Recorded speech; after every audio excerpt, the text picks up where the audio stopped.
I'm Richard Dolan. I've been writing about UFOs for quite a long time. I've got a couple of websites that deal with it.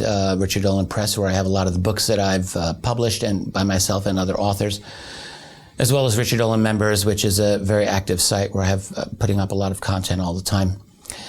I'm very interested now in spring of 2018, where we are, in some of the developments of the UFO subject. Particularly the issues of, let's call it, the whole disclosure movement, if that's what we can call it, and a lot of elements relating to media portrayal of that. So I guess specifically what I'm looking at right now is, on the one hand, a long history of mainstream establishment media debunking of UFOs. And this goes right through from the 1940s right on through to the present day, in which, led by the New York Times, led by the Washington Post, and then in more recent eras, CNN and the other mainstream, have typically taken a debunking role toward the UFO subject.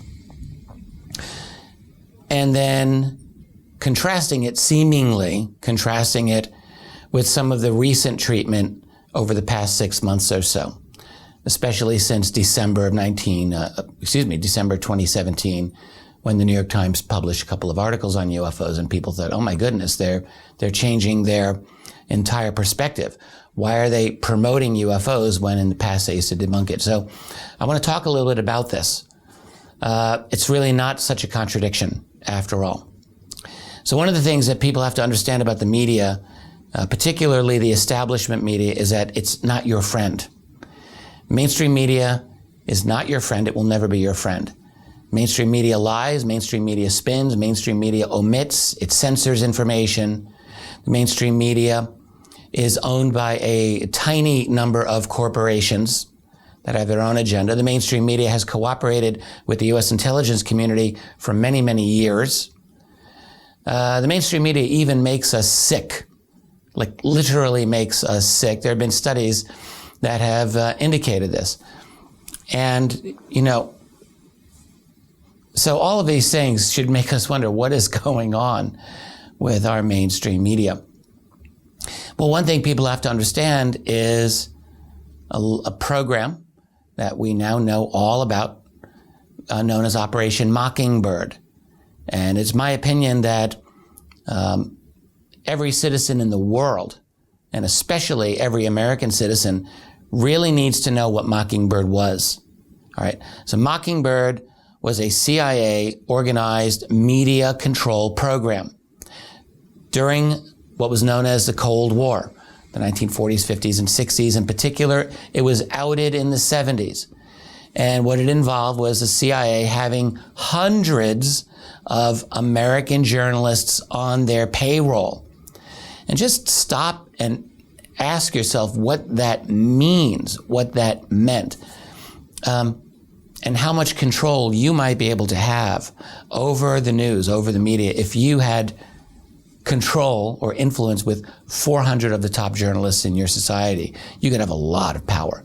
And one of the things that they did was create fake news, literally fake stories. Primarily, they would create them internationally when they wanted to do regime change, like in Iran in 1953, or Guatemala in 1954, or Cuba in 1961, and elsewhere, where they would create fake stories abroad, and those stories would then filter back dutifully by UPI and Associated Press back to the United States to work up the public and justify regime change. It's an old story. This is not a new thing that the United States does. So anyway, this is part of what Mockingbird was doing back then. So then Mockingbird was outed. It was revealed in the 70s, and the CIA said, well, no, we don't do anything like that anymore. We don't have paid relationships with journalists for the purposes of influencing media. Yeah, they're very, very specific and legalistic when you hear them give these denials, by the way. But in fact, Mockingbird does exist. It's deeper, it's more profound, it's more powerful than ever before. And it doesn't just involve the CIA. It involves the Pentagon, which spends billions of dollars every year managing its own image worldwide, and that includes media relationships. The CIA and the Pentagon, there's deep, deep relationships going on there. So that's one thing people have to understand, all right? Your media is controlled. Your establishment media is deeply controlled. There is an agenda there in everything that comes out of CNN or any of the other major mainstream established sources. There is deep control going on there. And part of that control has affected the UFO subject. So over all of these years, and we know this, by the way, this is not a matter of speculation. So we know there was an infamous panel in the 1950s known as the Robertson Panel in January 1953, where the CIA convened a panel of scientists to discuss UFOs. And one of their primary conclusions in 1953 was, we will kind of put this subject to sleep as far as the public is concerned, and we're going to work with major media in the process of doing that. This was no big deal for them to work with the media. So the UFO subject has been handled in this matter. And the reason is that the UFO subject is of prime importance to national security. And all you have to do is read a few of the declassified documents that we have access to through Freedom of Information that prove, they don't hint, they prove that unknown objects of incredible capabilities have been evading our interceptors for quite some time, and they are mysterious, and they are exhibiting grave levels of concern. So the UFO subject is important. The UFO subject is part of the media's collaboration with the national security community. And for all of these years, the mainstream media has worked very, very dedicatedly to keeping the UFO subject on the margins, on the fringe, and they've succeeded. Now, a couple of things have happened over the last generation that have changed things up a little bit. One is we've developed this internet, the web, this interconnectivity that was not conceivable 25 plus years ago. No one could imagine this. So we have now a genuine, viable alternative media. This could not have happened prior to 1990, or even prior to like 2000, really. But it's here now, and that's a threat to the system. And what that has meant is that over the last 20 years or so, the establishment has had its own counteroffensive. And the latest iteration of that is deeming alternative news to be so-called fake news. And you hear this all the time. So this is the latest offensive. By the way, you will watch and you'll see over the next few years that fake news increasingly will be made illegal. Not just ridiculed and dismissed, but actually will be, there's legislation. In Malaysia, famously, earlier this year in 2018, they passed laws criminalizing fake news. And it won't stop there. It's going to happen in a lot of other places. Britain's already gone out of their mind relating to so-called fake news, and you can see this is going to get worse and worse. The point is this: that's the counterattack by the establishment against alternative media. All right. So, where that whole battle is going, that's a question. I don't know the answer to that, and maybe nobody does. But now, recently, relating to UFOs, we see something new. We see the New York Times on December 16, 2017, come out with two really interesting articles on UFOs. 2 articles in one day. Wow. Both of them gave a very, reasonably positive spin on the subject. One of them stated several revelations. A, the Pentagon, for 5 years, roughly speaking, spent about $22 million on UFOs, on UFO research. Now, in Pentagon money, that's really nothing, but still $22 million. Hey, significant. And you want to know, why would they be spending money at all if UFOs are supposed to be nonsense? B, they these articles put out the knowledge that this program, the Advanced Aerospace Identification Threat Program, ATIP, run by a man named Luis Elizondo, a career intelligence officer. Elizondo made statements that their program ran into objects that were unexplainable. That's interesting. Objects that he characterizes beyond next generation. That's also interesting. C, they discussed the encounter by Commander David Fravor of the U.S. Navy in his F-18A Super Hornet in November 2004 off the coast of California. Hell of a case. He's out there with another pilot on an intercept mission of an object that was being tracked. He sees it. He says it looked like a large tic-tac on or around the surface of the ocean. Frothing waves below it. He goes down. It comes up. It zooms off at a speed that is off the charts. It's amazing stuff. The New York Times article also had another little bombshell, which was at Bigelow Aerospace, run by Robert Bigelow, is the private company that had the contract with the government to study all of this UFO data, and including receiving materials described in the New York Times piece as metal alloys that were being studied of these objects. Now, the New York Times article was a little cagey about that, and what they actually said was, according to Elizondo.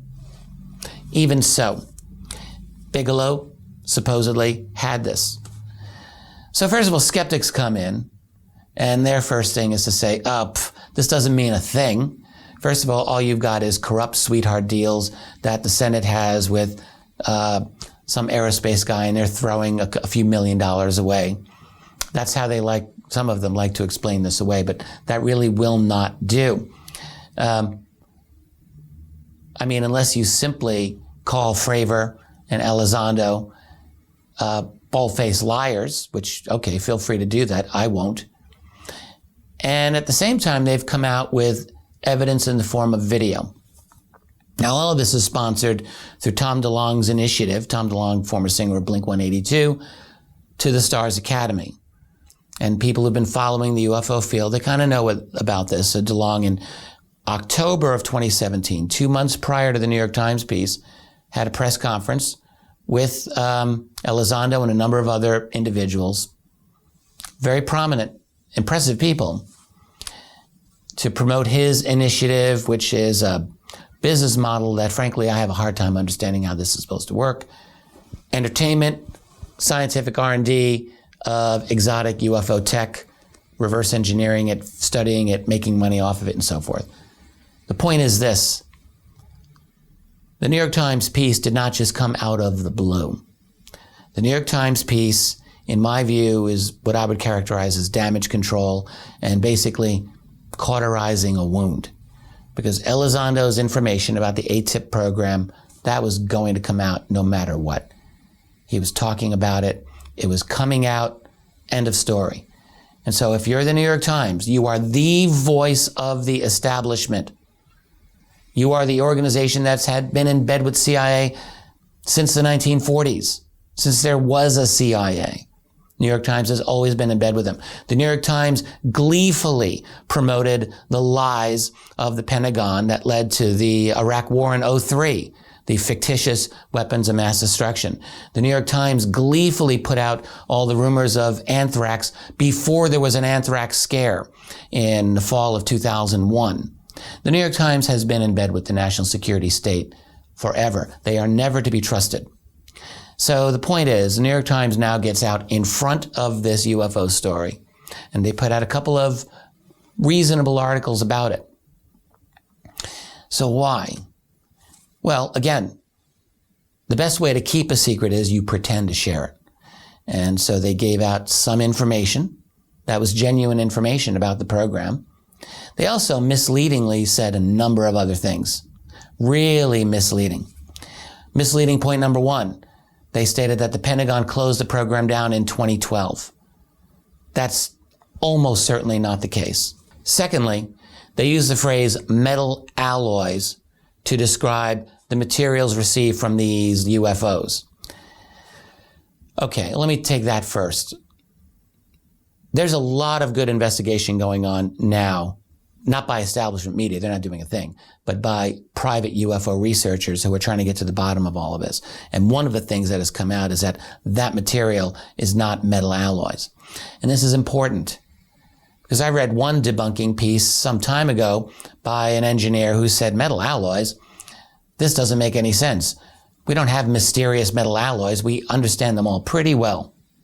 Why would we need to have a detailed study of metal alloys? Well, it's probably a good point. But the fact is that what they're studying are not metal alloys.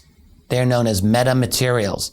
And whatever they are much more advanced than the kind of materials that we typically work with. That's the word that I have been getting from not one but two sources. So, what I would like to know is how did the phrase metal alloy get its way into the New York Times piece? I asked if it was Elizondo, and I was told it wasn't him.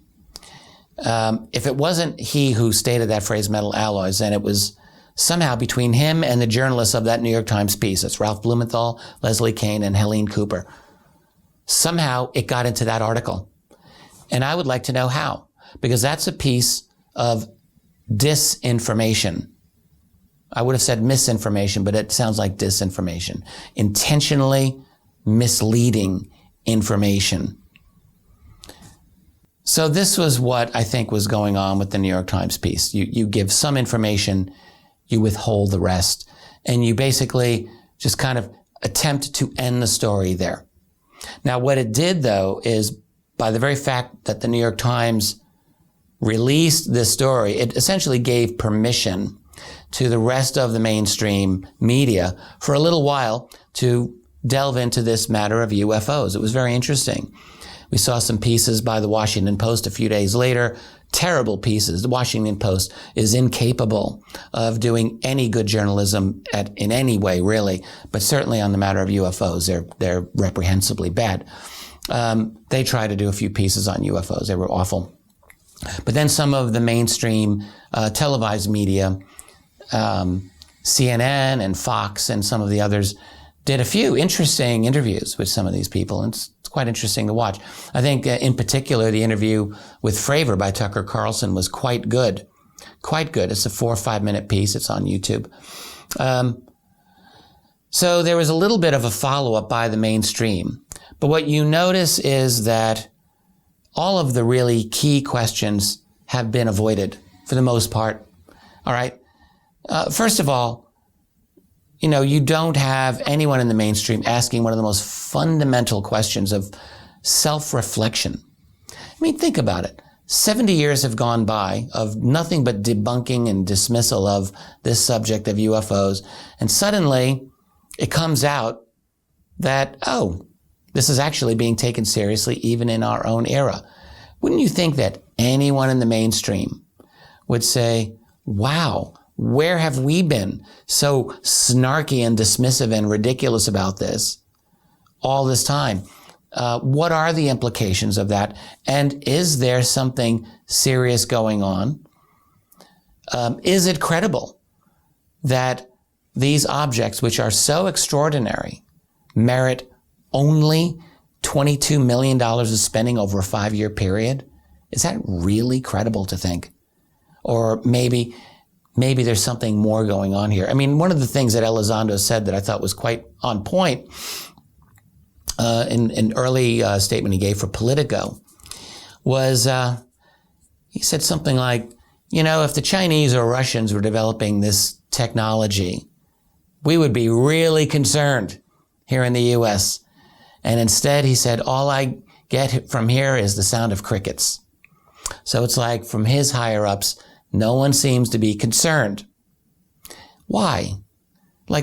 Why is this not a question that the media is really asking? If you've got objects that can do what the Tic Tac object did with Fravor, and let me really emphasize this.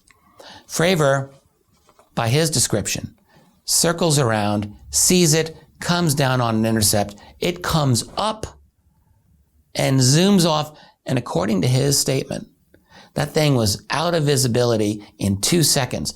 There was a perfect visibility of 10 miles. And I think what he said, a more or less practical visibility of almost 50 miles. But even if you say 2 miles in 10 seconds, you're talking several thousands of miles per hour. More than 15,000 miles per hour, I believe. Really fast. Now, of course, that's an estimate by his, visual acuity and so forth, but still, that object was fast. And there's more, by the way. Again, this is where private researchers are doing the work that mainstream journalists, you'd think, should be doing, but are too lazy or too controlled to actually do. And one of the things that people are learning is that tic-tac object had the ability to penetrate highly encrypted U.S. military codes. And how? Well, it was able to be at a certain specific location where the Navy pilots were vectored to be at, and it got there before they got there. It's as if it heard the communication, which was encrypted, and was right there at the rendezvous point. And let me just say, no one's supposed to be able to do that. And there are a number of technical details that I've learned a little bit about in terms of the nature of these communications and just how difficult that's supposed to be. And so that this object could just, with the greatest of ease, go through encrypted communications and be where it was supposed to be, that's serious. Where is the mainstream media? Asleep at the wheel, as they always are. So again, this to me offers very strong evidence that the mainstream media's efforts in analyzing this UFO phenomenon is not a serious effort. And it really never was. The only serious thing about it is, the only serious effort about it is that of damage control, that of containment of a problem that was threatening to go out of control. Now, there's one other thing that we might say about the media coverage of all of this. And, I've been talking about it as damage control, and I think that's true. But if you look at, say, the long-term issue of will there ever be a genuine disclosure of a UFO reality? And let me talk about this. So my opinion, I wrote a book about this 8 years ago, and my opinions evolve, let me just say, but I think I'm fairly consistently feeling there will never be a voluntary disclosure of this. Never voluntary. It will only happen if the powers that be are pushed to the wall, when they have no other way out. And I think that's still true. What's happening now is that in our society, we're in a very dynamic society, and there's a lot of people in this world who are interviewing other people, who are talking to everyone, and information's flowing around in ways that we were not able to do in previous generations. So stuff's coming out, and there's got to be contingency plans that have to be in place in the event that things are moving. And so I think that this might be a little drip of disclosure that we're seeing, which I think would probably be extended as long as possible. I think it is in the interest of those people who've got this information to maintain monopoly of that information for as long as possible, however long that will be.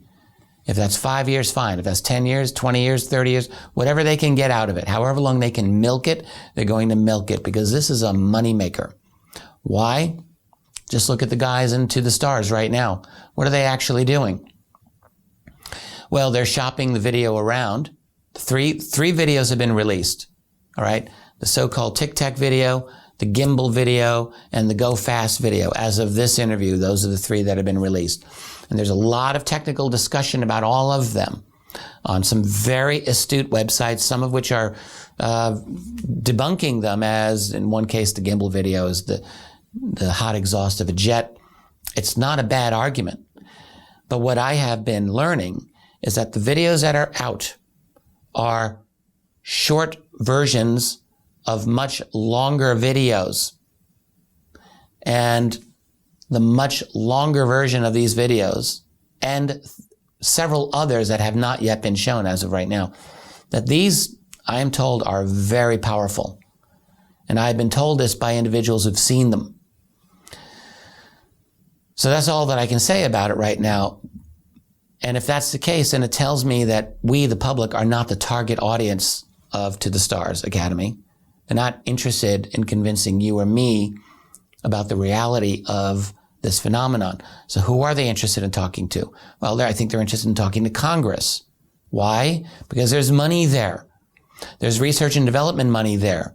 If you want to gain contracts off of, with taxpayers' money to research your stuff, I mean, that's the most ideal situation in the world. Of course they're going to want that. And who does it go back toward? Well, it looks like it would go back to Robert Bigelow, seems to me. He's the one with all of the strings here. He's got knowledge, deep knowledge of this phenomenon, make no mistake. He's one of the most knowledgeable people in the world on this subject. After all of the years that he's investigated it, he knows probably everything, practically speaking, that there is to know about this, I would bet. So he's in a great position to do very good scientific R&D on money-making opportunities connected to some of this technology. And I would assume that the conversations, the real conversations, the real people that they're seeking to impress are not you and me. It's members of Congress and other movers and shakers in Washington and elsewhere who have the ability to generate contracts for these guys so that they can start bringing in the money for defense contracts.